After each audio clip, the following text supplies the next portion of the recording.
आज 20 नवंबर त्योहारों के वजह से भी महत्वपूर्ण है और बिहार में चल रहे चुनावों के वजह से भी महत्वपूर्ण है। बिहार में नामांकन की जो अंतिम तिथि थी वो अभी से थोड़ी देर पहले यानी 3 बजे समाप्त हो चुकी है। बिहार में चुनाव लड़ने वाले दलों की नामांकन की स्थिति लगभग स्पष्ट हो चुकी है। बहुत ही अफसोस के साथ झारखंड मुक्ति मोर्चा यह कहने को बाध्य है कि झारखंड मुक्ति मोर्चा बिहार विधानसभा के चुनाव में इस बार पार्टिसिपेंट नहीं है। हम चुनाव नहीं लड़ रहे हैं।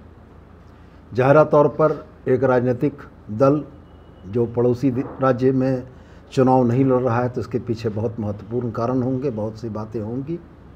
तो मैं आपसे यही कहना चाहूँगा कि बिहार के गठबंधन के अगुआ राजनीतिक दल की राजनीतिक धूर्तता ने झारखंड मुक्ति मोर्चा को यह नुकसान पहुंचाया। झारखंड मुक्ति मोर्चा के बिहार में चुनाव लड़ने की आकांक्षाओं पर पानी फेरा और बिहार प्रदेश में झारखंड मुक्ति मोर्चा के नेतृत्व में अपने लिए बेहतरी तलाशने वाली जनता के लिए भी एक धोखा किया।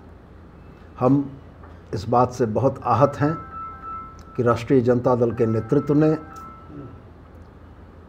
गठबंधन में झारखंड मुक्ति मोर्चा की उचित भागीदारी को सुनिश्चित करने का कोई प्रयास नहीं किया और निश्चित रूप से राजनीतिक चालबाजियों और धूर्तताओं के वजह से जिस तरीके से आज यह परिस्थिति बनी कि झारखंड मुक्ति मोर्चा जैसा एक बड़ा राजनीतिक संगठन बिहार के चुनाव में भागीदारी नहीं कर पा रहा है, इसके लिए हम राष्ट्रीय जनता दल के नेतृत्व को पूर्णतया दोषी मानते हैं और साथ ही गठबंधन धर्म का पालन न करने के लिए मैं अपने सहयोगी कांग्रेस को भी इस बात के लिए दोषी मानता हूं कि अगर झारखंड में यह गठबंधन पूरी मजबूती के साथ चल रहा था तो बिहार के चुनाव में झारखंड मुक्ति मोर्चा की भागीदारी सुनिश्चित कराने का प्रयास कांग्रेस के तरफ से भी होना चाहिए था, जो शायद नहीं हुआ।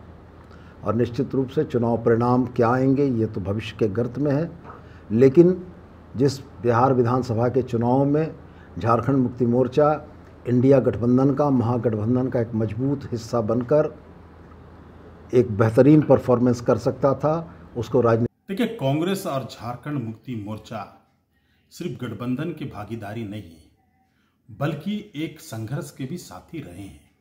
और जहां तक है कांग्रेस और जेएमएम की गठबंधन की बात, तो हमेशा से कांग्रेस और जेएमएम एक दूसरे का सम्मान करती है, लोकतांत्रिक मर्यादाओं को देखते हुए जनता की सेवा भी कर रही है और एक दूसरे का गठबंधन का धर्म भी निभा रही है। जहां तक बिहार चुनाव की बात है तो बिहार चुनाव में आप देखे होंगे कि वहां बड़े भूमिका के रोल अदा कर रहे हैं आरजेडी के। तो और जैसा कि आपने कहा, आपने सुना भी होगा कि माननीय मंत्री जी सुदीप सोनू जी भी कह रहे हैं कि वो लगातार तेजस्वी यादव से बातचीत भी कर रहे थे और विगत दिनों में तेजस्वी यादव से मीटिंग भी करके आए। जहां तक कांग्रेस की बात है तो कांग्रेस भी ज़्यादा सीटें चाहती थी, लेकिन कांग्रेस को भी कम सीटें मिली है। और जहां तक कांग्रेस के ऊपर आरोप लगाने की बात है तो ये बात कहना उचित नहीं है। कांग्रेस हमेशा से गठबंधन का धर्म को निभाती है और कांग्रेस पार्टी और महागठबंधन आज ऐसी शक्तियों से और ऐसे लोगों से लड़ रहे हैं जो आम आदमी के लोकतांत्रिक व्यवस्था को ध्वस्त कर रहे हैं, संविधान को ध्वस्त करने में लगे हुए, लोकतंत्र को ध्वस्त करने में लगे। मुझे पूरा उम्मीद है कि गठबंधन हम लोग का हमेशा से सशक्त रहेगा और मजबूत रहेगा। आने वाला दिन हम लोग गठबंधन में मिल करके वैसे शक्तियों के साथ एक साथ मिल करके लड़ेंगे और लड़ते रहेंगे और तब तक लड़ते रहेंगे जब तक हम आम आदमियों को उनकी मूलभूत सुविधाएं, मूलभूत अधिकारों से वंचित नहीं होने देंगे और उनके खिलाफ महागठबंधन एकजुट होकर के झारखंड नहीं पूरे देश भर में एकजुट होकर के हम लोग लड़ाई लड़ते रहेंगे। झारखंड मुक्ति मोर्चा के नेता और झारखंड सरकार में मंत्री सुदीप कुमार सोनू के द्वारा राष्ट्रीय जनता दल के हमारे नेताओं को अपशब्द बोलने का जानकारी आया है।